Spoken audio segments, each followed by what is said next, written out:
Welcome to our latest Book Reporter Talks to interview, where our guest today is Julie Clark, who is the author of The Last Flight. This is a book that completely captivated me. It's a book reporter bets on selection. I had the pleasure of meeting Julie back in January at American Booksellers Association's Winter Institute, where she gave me a fabulous quick pitch about this book. And we actually did a video of it that some of you may have seen as well, where she just got right on and said exactly what was going on with the book. I've been so looking forward to talking to her today. So welcome and thanks for joining us. I am excited to be here. Thanks for having me, Carol. So the tagline of this book is 2 women, 2 flights, 1 chance to disappear. So with that in mind, how about if you just give us an overview of the book and tell us a little bit about The Last Flight? Okay. Well, Claire Cook is married into a beloved political dynasty, second only to the Kennedys. Her husband, Rory, is famous. He's well known. He's in, People magazine. He, is a heartthrob, and he's on the verge of entering politics himself, taking after his beloved and late mother. And what the world doesn't know is that Rory is a dangerous man with a dangerous temper, and he's escalating. Claire is not your typical abused wife. She is smart. She is savvy. She does understand how these things can happen to smart, strong women. And she's had enough. And so she's created a plan to not just leave Rory, but disappear. She recognizes that leaving a family like the Cook family is not something that a person can actually do. She's seen enough, on TV and read enough in the newspapers to know that anytime a woman accuses a powerful man of what her husband has done, she knows that the scrutiny will fall on her. And she's not interested in that. She wants to get out. And so she creates a way out for herself. She plans to travel to Detroit on a campaign event, and she has a fake ID, and she has money, and she has a passport, and she has credit cards, and she's got a new name and a new identity, and she's ready to go. And unfortunately, that trip falls apart, and Rory is moments away from discovering what she was about to do when she meets a woman at JFK who seems equally desperate to escape her own life. Eva is a woman who is suffering from a terrible loss, and she is coming under police scrutiny. And the 2 women recognize kind of something in each other, and they make a last-minute plan to trade plane tickets. They think that the trade will give each woman a chance to start over somewhere new where nobody will look for them. And so they do. They trade clothes, they trade luggage, they trade purses, they trade everything, cell phones, everything. So Claire goes to Oakland as Eva, and Eva travels to Puerto Rico as Claire. When Claire lands in Oakland, she sees that the Puerto Rico plane crashed. And with it, everybody believes Claire is now dead, the whole world. So Claire sees the opportunity in front of her and decides not just that this isn't just a head start, but it's a fresh start. And so she hides out at Eva's house in Berkeley and tries to figure out what her next steps are. But what Claire doesn't know is that Eva wasn't honest with what she was running from. Eva has big, big secrets, and Claire has no clue what she's in for. And that is exactly why this book becomes so powerful, because you've got, and we're going to talk about this, how these secrets all get woven together. And by weaving them together, it's this propulsive plot of what's going on, because you don't know who to trust as you're going through. Trust Claire, but you're not really sure about everybody else. So what was the kernel of the idea? I'm trying to figure out that prompted this book. Where did this come from?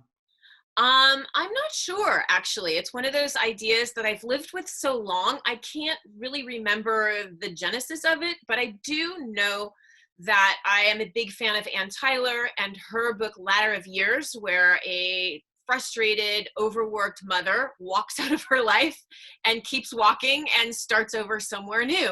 And it's one of my favorite Ann Tyler books. And I've always just been intrigued by that idea of, can a person actually vanish? Can a person actually start over? I love spy thrillers, so anything with a new identity, I love those. I love anything about like FBI witness protection. And so I kind of mashed all of these things together into this idea of like, well, could I do that? Or could somebody like me do that? Is it possible? And with the right resources, which Claire has the right resources, she has money and she has, you know, the ability to find these things. Could a person really do it? And I'd like to think yes. So that's sort of where I started from. So you got to invent that this was yes. This was Yeah. yes, and how it happened. I made the decision, yeah. And why Oakland and Puerto Rico as the two destinations? Were those always it? Because Puerto Rico is still part of the United States. I know it was like right after the hurricane is when the book is set. So there's, you know, not everything is completely, you could hide or whatever. So why that destination? I chose Puerto Rico because I didn't know how to navigate passports and customs. And when two people make a decision like this, they need to be flying domestically in order to get away with it. Mm-hmm. Otherwise, you know, Claire and Eva don't really look alike. They're not, you know, they're not doppelgangers. You couldn't trade a passport and get through customs on the other end. So I needed it to be domestic. And I felt like Puerto Rico would be a place that Rory's foundation would send people to, you know, for humanitarian reasons. So mm-hmm. It seemed, and I needed a plane crash, and I didn't want it to happen over the, you know, continental United States, because, you know, then you get into all kinds of things. I mean, this is sort of how an author's mind works. It's like, well, I could do this. Well, no, that's not going to work. Well, I could do this. No, that's not going to work. And so, you know, I kind of needed all of these things to fall into place, and Puerto Rico kind of fit all of my criteria that I needed. So I went with Puerto Rico. And then Oakland was, you have a history in Oakland. I do. I have a history at Berkeley. I worked at the university there for a number of years in the athletic department right out of college. It was such a great job. And the time that I lived there was magical. It was just, I was young. I was, you know, not in school anymore, but yet still living that university lifestyle. It's just a really special place for me and a really special time. And I just really wanted to set a book there, you know? And so that was just a very sentimental reason. There was no reason other than the fact that I knew it well, so I could write it without feeling like I needed to do a ton of research. And it was just a place where I wanted to spend time. I also felt that it was a long enough journey for Claire to have been on, for the other plane to have crashed. And I was doing that math in my head too, of it's, okay, that plane had a crash. They had to know it crashed. They had to know they thought they had no survivors by the time she got to California. If she was going to Detroit, Chicago, it wouldn't have happened. The time frame wouldn't have worked. So I was thinking that I was watching. It's also very feasible the way you wrote, because I look at these details of how they could change their tickets. Because what you did with the boarding passes, and I'm not going to give anything away, but what happened at that point, and there's a moment that something happens that the reader doesn't understand what really did happen until the very end of the book. Yeah. And I love that, because I was actually thinking, well, wait a second, let me see if I can trip her up. Like, did this really? And it's like, yes, this actually could happen. This is how you could actually switch places with somebody getting on a plane. I'm very lucky. I have the friends that I grew up with have gone on to do amazing things. I have a good childhood friend who was a former FBI agent, undercover operative, police officer. And he, you know, he was my resource for like, how could a person, like, where would she go to get a fake ID? You know, and he was like, oh, Russian mafia. Absolutely. They are the only game in town. They're very good at it, you know? And so I was like, okay, I can figure that out, you know? And same thing. I have a very good friend who is a flight attendant. And so he was my source for all things like flying. Could this happen? What would it be like at the gate at that time? What conditions would need to be at the gate in order for these things to occur? So he was sort of my fact checker for all things flight related. And he said, and two people absolutely could trade tickets still today. I would like the book to get out and, you know, get a little traction before, the FAA changes those Changes rules. the rule on what's going on. So remember, this was the rule in spring Right, 2020 when no one's right, flying. It's also right, exactly. the last flight. It really is the last It really is flight. the last flight. Yeah. I'm not going to give anything away because it's really hard to talk about this book, but technology employed using a Google Doc is one way that Claire figures out what's going on. So talk to us about employing that technique, because her husband, who's got this really secure life on so many levels, has got trading information with his assistant or someone at one of his sergeant of arms on a Google Doc. And I just love that that was the way everything was being transmitted. Well, I got the idea. I'm a teacher. I teach 5th grade, and kids are really smart, and they're much, much smarter than we are when it comes to circumventing rules that they know they should be following, but that they don't want to follow. And so my students all work on Chromebooks. They each have their own school-issued Chromebook, and we do a lot of work in Google Classroom and Google Docs. And they figured out pretty quickly that they could share a doc with a friend and basically write notes back and forth to each other in the middle of class and would look like they were just working, And that to me was, as a teacher, it was super annoying and frustrating. But as a writer, it was like, thank you very much. Now you've given me an opportunity to, fit that in. That's great. And Google Docs are secure as your email.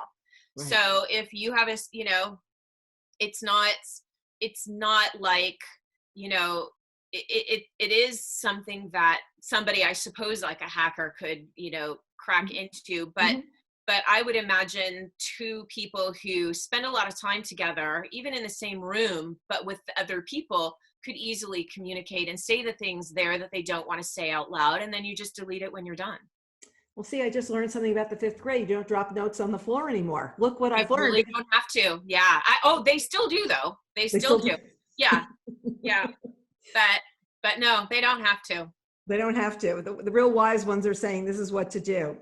Google Doc. A lot to hide being in politics, and there's skeletons that could derail him. And I really love his Aunt Mary was tipping off Claire of what to do, saying, I love this line, this family is like a Venus flytrap, shiny on the surface, but rotten at the core. And once you know their secrets, they will never let you go. Fabulous analogy about the Venus flytrap. So where's that from? I don't know. I just trying to think about a family that really, once they bring you in and you kind of see what's behind the curtain, it's not safe for them to let you go. And Claire knew that. She understood that a divorce was not something that they would ever give her. She would never get that. Yeah. So Eva's got quite a past. And I felt like developing her as a character on the back end had to be really interesting, because there's this one aha moment where she thinks something's been going on all this time and the person isn't who she thought. But it just, like, every part of her backstory was interesting. Was that all sketched out in advance, or did you figure her out as you were writing? I think I sketched her out a lot in advance. I needed her to have her own secrets, and I needed them to be big enough and dangerous enough that she would need to run, but still have her be a likable character. It was really important to me that the reader have a lot of empathy and love for Eva, even though what she does is not great. I did not want to write an unreliable female lead, and I consider Claire and Eva both my main characters. I did not want to write, I feel like women are sort of facing a crisis of credibility in our culture, and they're not taken seriously, and they're, treated as hysterical or too emotional or too bossy. And I think that we have a responsibility to write them accurately. And you write them, and they're both very, very strong people in their own right, even when they're having doubts about themselves and what they're doing. I mean, I really love the moment where Claire is reading about the crash. So you're writing all these things and she's thinking that could have been me on that plane. That would have been me. And it was like a lot of free range to imagine what was going on. But both women are really strong. Was there one character first? Was it Claire before Eva? Claire before Eva, yes, definitely. Definitely. I mean, my very original idea that was just a sketch in my mind, probably back in 2016, when I was still working on my first book.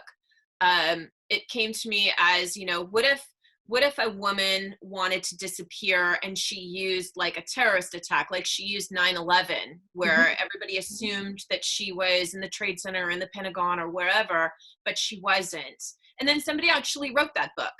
And so then I needed to come up with a different idea. And that was at that point, that was when Eva was born. Because the trading of the plane tickets was really sort of, I needed some kind of event that would allow everybody to believe that my main character had died when she actually hasn't. And you find out something that happened on that plane that you once again is revealed in the last chapter.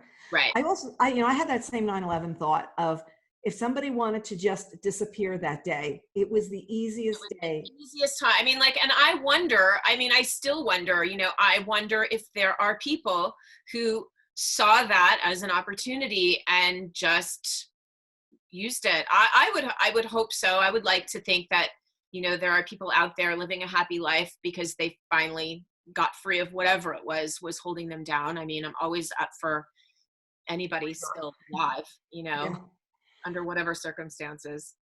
Was Claire as a result easier to write than Eva? Was it, or they both had their pros and cons of writing them? They both had their pros and cons. I really loved developing Eva's backstory a lot. I loved writing the events leading up to the day of the crash through Eva's eyes and sort of what she was going through, knowing that I was going to be putting Claire there very soon. That was really fun for me. Claire was hard in that I really needed to keep the tension and the action moving forward with her, because she's living in real time. We're experiencing things with her in real time, whereas we're not with Eva. So with Eva, I had a little bit more luxury to really kind of dig deep and develop her character and, kind of make her dreams come alive in a different way. Claire doesn't have time to dream. Claire's on the run. Did you write the flashbacks at the same time as you were writing the modern story? Because the flashbacks are very good. They're completely integrated. So you'd say you'd go to 1 month before, 3 months before, or whatever, just doing it at the same time. I did. I wrote it. Yes, I pretty much wrote it in order, but I did step out and focus just on Eva chapters for part of my revision, and then I would focus just on Claire chapters. And then when I finally had the arc for both women down, and where I felt like the emotional arc and the arc of the plot were finally set and developed, then came the really fun part of trying to fit it all together and to weave it all together, because it's alternating POVs. For the most part, I have a couple places where I have 2 Claire chapters or a couple places where I have 2 Eva chapters, but for the most part, it's back and forth. And trying to figure out how to pace it so that they're both reaching their climactic moment at the same time, was fun, but tricky. A lot of note cards on the floor, color coded, moving things around, forgetting what I did, the dog walking over them and scattering them everywhere. It was. Well, the whole time we've been talking, I've been looking at those color cards behind you. And I know that's like, next book, can I get in there taper? What can I see? But... Yeah, I do. I like to color code my tasks. That's my to-do list. So my hot pink are the last flight tasks, and my orange are my next book task, and my greens are the house things I need to do for the house. Less green is needed, right? Less green. Yeah, I know. I haven't touched that list for a while. I'm moving a lot of my pink ones over and a lot of my orange ones over, but the green seems to be kind of static there. Green seems to be kind of static. That's what ends up happening. Claire also has an ally that was very unexpected. And when did you make the decision that she needed to have somebody who was going to kind of help her out? Very, very late in the rewriting process. The book had already been bought by Source Books, and my editor and I talked a lot about how we needed one more twist at the end, and kind of brainstormed what that would look like. And it just kind of, without saying any more about what it is, I just really felt like it fit the decision that I made, fit a lot of the things that I needed to have happen. So I needed to connect Claire and Eva in a way that was believable, and this was how I decided to do it. Yeah. You write tension really well, and you've got these terrific cliffhanger paragraphs, usually at the end of a chapter, that makes me say, do one more. Did that happen right from the start, or did you say, I can keep them going? And it's a Shari LaPena kind of trait, because you just get to the end and you go, oh, I could put, no, I can't. Wait, what happened just there? And I was rereading the book this morning and saw even more how often that happened, because before I was just reading the story. Now I'm like, wow, that was really clever the way she did that. I like to do that. I mean, I like books that make me keep reading and keep reading and keep reading. So I'm always, when I'm drafting or revising, I just know, oh, that's the end. There we go. We're done there. We're done and hanging. We're done and hanging them, Yeah. So you were born and raised in Santa Monica. And were you always drawn to being a writer? Was that something you always wanted to do? I did, but it's not something you could really make a living at straight out of college. I didn't even end up majoring in it in college. I was a graphic design major. So, I've kind of rattled around in a lot of different careers. I worked in athletics for a while, and I worked in graphic design for a while, and then I became a teacher, and then I got married and I had kids, and I got divorced and became a single mom. And so, writing was not something that I had a lot of spare time for until my kids got older. So it was something I always wanted to do, but it wasn't always something I had time to do. Well, you have a schedule that I was reading where you write getting up at what time in the morning? I think it's about the time I usually would be going to bed if I had my choice. I get up about 4 in the morning. My alarm goes off at 3:45, but I like to be, settled with my coffee and my computer, my notes or my notebook by 4, and I work until 6, and then I have to get up and get kids ready for school and get me ready for school, and then teach a full day. And after teaching a full day, there's just no way to sit down and be creative. My brain is fried. I mean, teaching is a very creative job itself, and so I don't have anything left in me at the end of the day. All I want to do is read for pleasure, eat food, and go to bed. Yeah. Do you watch TV? Do you watch TV? In bed, yeah, in bed. I don't watch a lot of TV. Like, my boys are out of town right now, and I don't think I've turned the TV on at all throughout the day. It just doesn't occur to me. But at nighttime I do. Yeah. There are times where I don't even unwind with a book. I just turn on like something and I answer email at the same time. And it's always usually bad because I look up and I'm like, what is going on? And how did they get to that place? Because I've just answered 10 emails in a row and I never put it on pause. So it's my company, if anything else. Did you always want to write? And I know the first book was not psychological suspense, but was this always something you knew you wanted to write? This genre? The genre, yeah. I love reading it. I like writing books that I like to read, and I like to read a lot of different genres. And so my first book is not a psychological, but it's a family drama. So it's very much in line with like the, chapters that end that force you to keep reading, suspense in that there is a big secret inside of this family that, my main character is trying to uncover. But it's not a thriller. And I just like writing books that are, completely immersive. I wish that could be a genre. So did you ever wish you could completely disappear? Did you ever wish? You could just take off. I think I had at least one moment that I could just keep driving to Colorado and just not think about anything else. I'm sure I have. I'm pretty happy with my life. I've gotten to a place where my kids are old enough to kind of do their own thing, and I have a lot more freedom than I've had in a long time.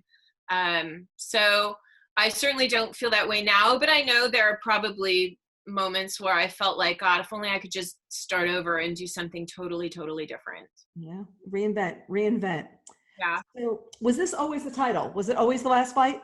Whoa, no. We Really? struggled to come up with the title. My agent and I probably went back and forth for 3 or 4 months on Wow. titles.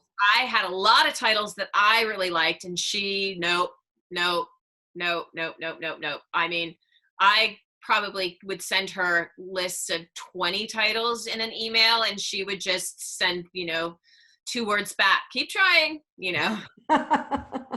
Keep trying. You're on your own. Keep going. I mean, she really liked the play on the flight. So we knew we definitely wanted to have the word flight in it because it has kind of a double meaning of like an airplane flight, but also the flight of Claire on the run. Mhm.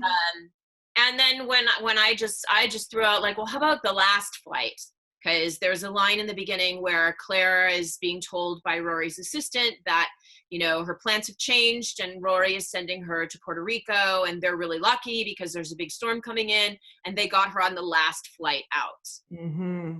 And so I thought, okay, well, maybe that could be it. And we went back and forth. Do we want it to be the last flight or do you want it to be the last flight out? But we landed on the last flight, and I'm pretty happy with it. My UK version, the title is The Flight. So Really? Okay. yeah. So No, I think it's great because you're trying to figure out what's the meaning of the word last. I mean, when I saw it at Winter Institute, it was like, wait a second, what's going on? And you did your fabulous pitch. But besides that, it's just, I think it was very, very captivating. I think the cover itself is completely captivating as well. yeah, So. they did a great job on the cover. I saw the cover art, and it's always kind of nerve-wracking when your cover's coming and you're thinking about, okay, I want to love it, I'm going to love it, I'm going to love it, and then you can't help but wonder, like, but what if I hate it? It's coming today. I have to love it. I have to love it. Yeah. Now, was this the first round or did it go a couple of rounds? Nope, this was it. One shot. They nailed it right from the beginning. Yeah. Right from the beginning is right. Have the black and the red to kind of resemble sort of an X-ray machine kind of feel. So what was the title of your first book, just so our readers will know and can look for it? It's called The Ones We Choose. And tell them a little bit about the plot of that one. It's the story of a geneticist. Her name is Paige, and she is a single mom, but she's not single by death or divorce. She's single by choice. She decided to conceive her son via donor, and she is struggling now. Her son is struggling. He's 8 and has a lot of questions about who his father is and why can't he know him. And Paige can't really answer them to his satisfaction.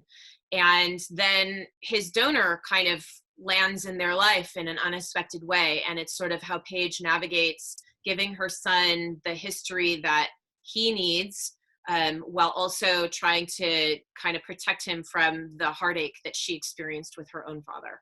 Oh, interesting. Very, very interesting. So these last couple of months you were a teacher. How did life completely change being locked down? Like you were teaching, okay, were you still getting up at 4 o'clock in the morning to write even with remote school? Yeah. Yeah. It's just better to just stick with it. Trust me. Like once you decide to let yourself sleep in for a vacation, the transition back is just awful. So it's just better to just stay the course. Move on. So these last couple of months you were teaching remotely. So the Google Doc sharing was on a whole different level. Everything was on a whole different level. Yeah, whole different level. Yeah, it's been, I taught online from March 18th to June 9th. Wow. So yeah, Zoom sessions with my class, a lot of pre-recorded lessons so that kids can watch when their devices were free. So, siblings could take turns and whatnot. It's not ideal. It's not. Well, it's really funny because every parent didn't think their child needed a laptop until that week, and then everyone needed them. And it's funny because this laptop has a camera, my desktop does not. So Dell at one point said, the salesman called with his usual pitch, and he said, "Would you like, what would you like?" I said, "Oh, a camera." And he says, "Great, that'll be ready in 8 weeks." I was like, "Oh my gosh, it wasn't built in. This would be," and it still has not arrived, and it was ordered the end of March, and they switched the date to the end of June. So when you think about the small pieces that would end up being, I can't do this, this can't work, just because of these little tiny connection things. I mean, we constantly are getting notes from our cable company now going, do you want to up your Wi-Fi? Like, the the power of it and stuff like that. And I'm like, these are things I never would have thought about before. It's just like, this is now all day, you know? Yeah. So Yeah. all different things. And also, it was this year classes, like the 5th grade, were they going to middle school next year? So this was a transition year too. Their culmination year as well. Yeah. And my own son was, both of my sons were graduating this year, one from 5th grade and one from 8th grade. So it's not been the most exciting of transitions for either of them. They both are fine. They're like, whatever, it's fine. I don't care. You know, parents, I think, had a little bit harder time with it. Yeah, we actually had drive-by graduation in town here last week. And we did that, yeah. Yeah, we could go downtown and watch and wave to the kids. And I was really tempted to go do it. I mean, my kids are much older at this point, but I thought, boy, I think I'd want everybody waving it. But it was really the parents more. The kids were like, okay, like, let's roll on. Missing It was weird. was a big deal. You know, that was not fun, but you know, the Yeah. rest really. So are you working on the next book? I assume you are deep in. Yep. I am. Do you have a pub time? Is it going to be a book a year, or is it going to be, you don't know? No. I am not a book a year person. I could write a book a year, but they wouldn't be very good. Okay. No, it takes me about, this third book is taking me a lot longer to draft than the last flight took me to draft. The last flight took me about 3 to 4 months to draft, but then I really needed a year, 18 months to massage it and make it work. This next book, I have about half drafted, and I'm kind of trying to sort out a lot of things about what's going on and what am I revealing and what am I withholding and what does my character believe, and all of these things that are just sort of still, and it's a weird time to be writing. So it's taken a lot longer for me creatively to sort of commit to it. I'm hoping to get really back to it in a few weeks. And you know, with the release of a book, I kind of have to set everything aside and focus on this. So I also think the third time around, to be fair to yourself too, you've also sat there and said, I know how I got myself painted into corners in the last 2 books.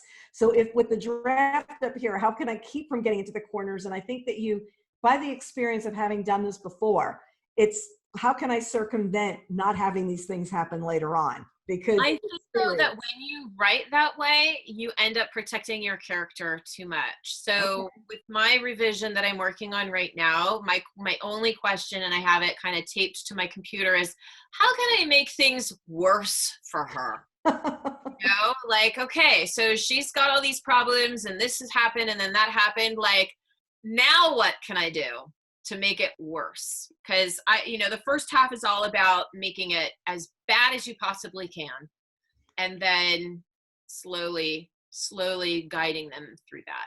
That's right. Brian, ramp it up. Right. So you have some virtual events coming up that were supposed to be live. What are you looking forward to about those? I mean, a lot of people have been saying they can connect with a lot more people around, like you might not have been in New York for me to be able to do this. And so I'm loving being able to do these events virtually. It's been great. And it's really opened up the opportunity for me to connect with readers all over the country versus just in whatever city I happen to be visiting. And it also helps that, I have events spaced out over the course of, a couple months versus, a couple weeks, which feels more manageable. I'm not, they try to cram all your travel into a short window so that you're not gone from home a lot, so that it's not in, out, in, out, in, out.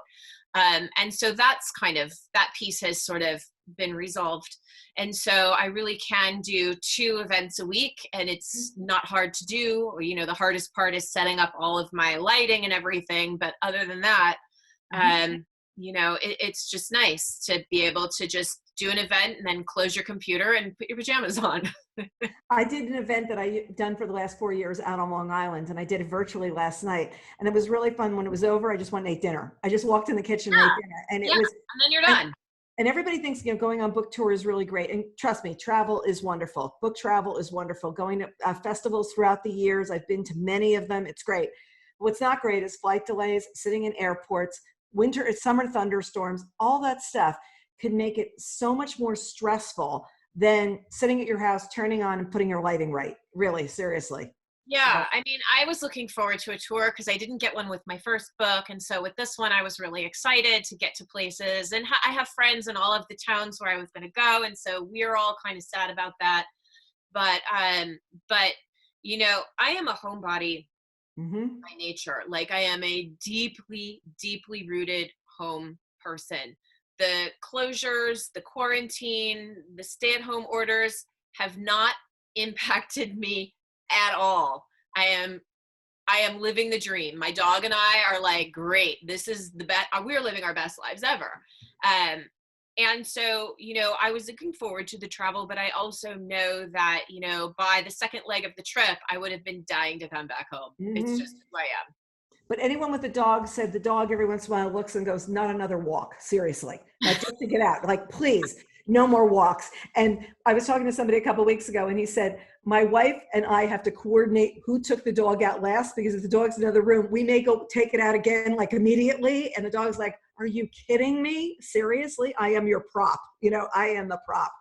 I just judge it by how little my car has moved in the driveway. And I don't think it's moved since last Sunday, and it's Thursday when we're talking. So I have filled up my gas tank one time since December. wow. Wow. Okay. So there you go. Yeah. I wish you so much success with this book. I am so looking forward to readers discovering it. I hope you enjoyed as much as I did. And I hope that you definitely carve out time when you have a lot of time to read it, because you're not going to want to put it down. And I look forward to seeing you again someplace, somewhere along the way again, because your first meeting with me definitely said, oh, this is somebody who really knows her game. So congratulations on that. Thank you so much, Carol. Thanks for having me. It was really fun. Great. And to our readers, till next time, thanks so much for joining us.